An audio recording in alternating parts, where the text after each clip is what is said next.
welcome to Basketball Talk Pro. I'm Ron Ekker. First, let me say thank you for being very patient with our presentations over the last 5-6 weeks. I did not want to take any time off, but it just couldn't be helped. But I appreciate the fact that you were patient with me, and we'll get back to work now and start talking basketball. First of all, I'd like to, before I get into the subject, I'd like to point out and share with you a book. It's called The Values of the Game by Bill Bradley, the great player, went on to become a great politician, and wrote this book after he was a politician, and explained how the values that he learned in basketball lasted with him throughout his illustrious career. And incidentally, there's a foreword on here by a good friend of Basketball Talk Pro, Phil Jackson. This is a worthwhile book. Every coach should read it. Actually, I bought it some time ago and put it in my bookcase, and for some reason or another I forgot it. Then came upon it a couple days ago and read the book. It's a very valuable book for coaches and for players. His concept, follow the concepts that we have tried to express to you in Basketball Talk Pro and in our book, Basketball's Third Element, Improvisation. Take your time, get the book. You can get it on Amazon. I think you can get it through our products page by just clicking on it. But it's worth your time, and you may want to pass this on, make it a great Christmas gift for some of your assistants. And players should delve into it also, because he talks a lot about being a player. Well, today I want to get back to a concept that I have spent some time on and want to spend more time on. The reason that I go back to these things over and over again is because I think they're very important, and in this case I feel it's very important in your coaching career, and I am willing to bet you that it's a process that you will never hear very often. Not many people will instruct you in this particular area. It's the same concept that an airline pilot has when he has a rigid checklist that he goes through before every takeoff. Even though he's done it thousands and thousands of times, he does not want anything overlooked. It's also the same reason a master carpenter tells the beginner, measure twice, cut once. And also the same advice that was given by Abraham Lincoln, who was a very well-known tree cutter, cut down the largest of trees. His advice was, if I have 8 hours to cut the tree down, 7 hours will be spent sharpening the saw, 1 hour on the cutting. What all these things say to you? Details. Paying attention to the details and knowing what those details are and checking them off on your own checklist. I want to show you again, using the same example I used 3 or 4 sessions ago.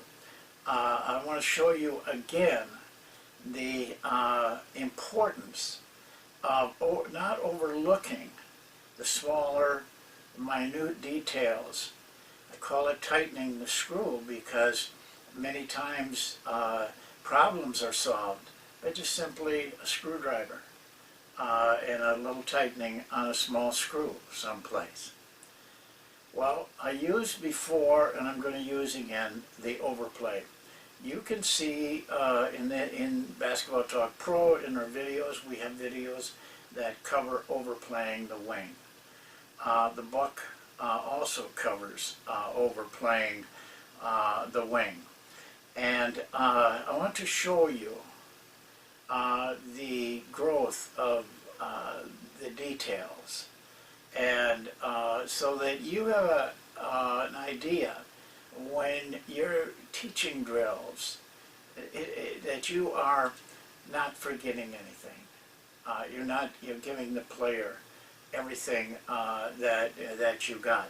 To do that, to show you this, I have to go to the whiteboard, and I'd like to do that now. It'll show you in 3 phases where the screw is that you need to tighten. So we'll go to the whiteboard.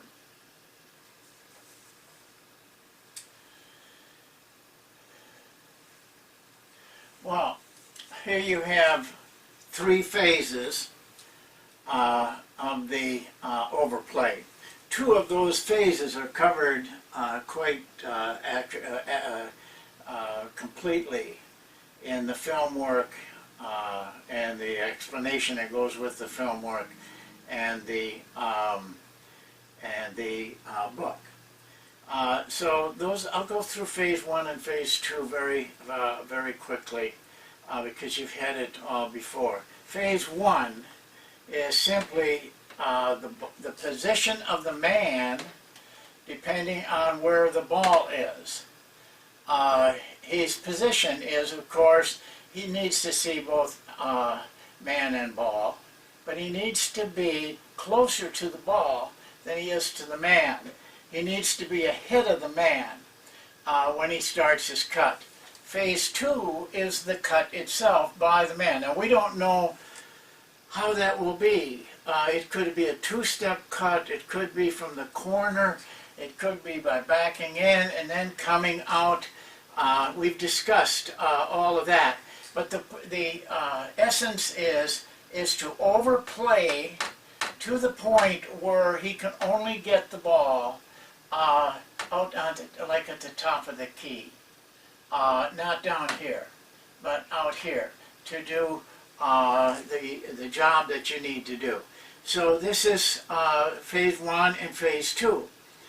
But the next phase, this one, is the phase that I would bet any amount of money that 95% of you overlook.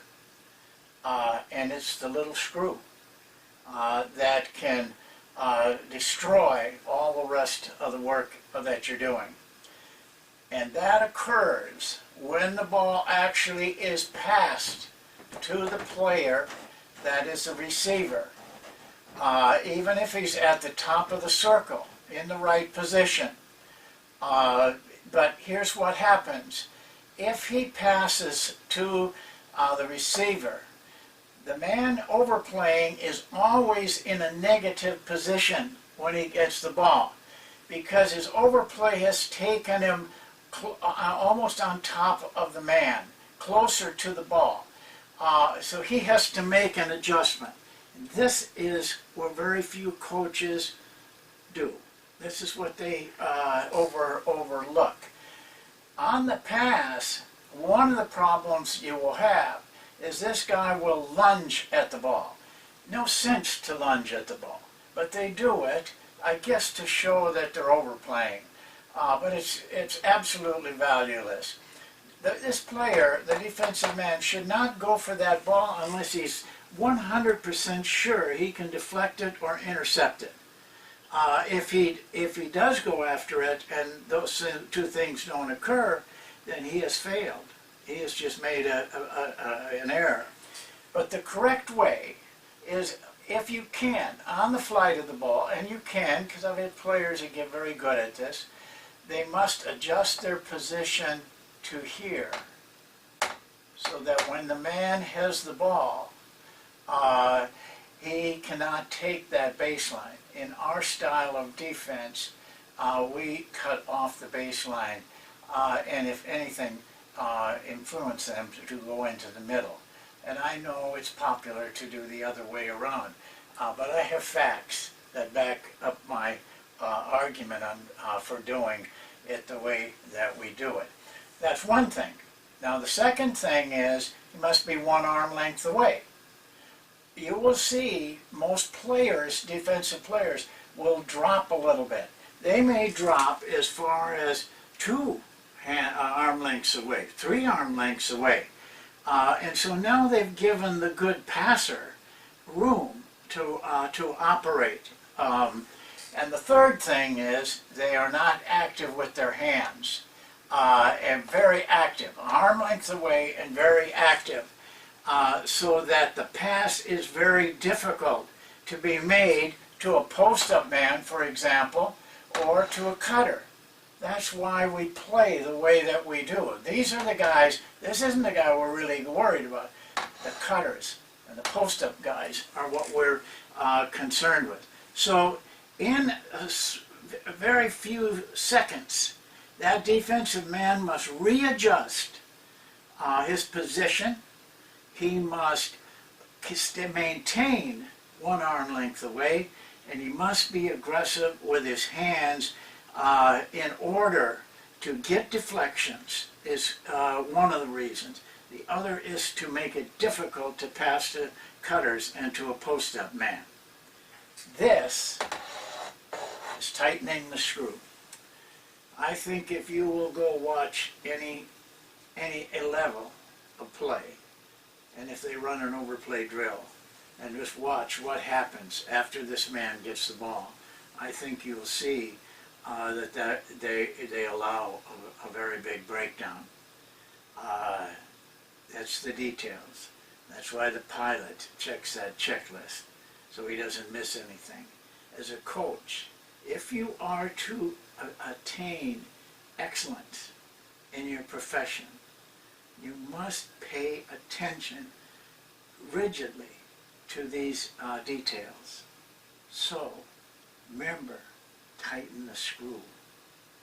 Well, that's it for today. I'm glad I'm back. I'm glad you're back. We're going to have a lot of fun. We'll do a lot of things we have to do. I hope we can do another 120 of these before the thing stops, and maybe 1,000. I don't know. I never want it to stop personally, because we need to work with each other to become the coaches that our players deserve. Thank you, and we'll see you next time.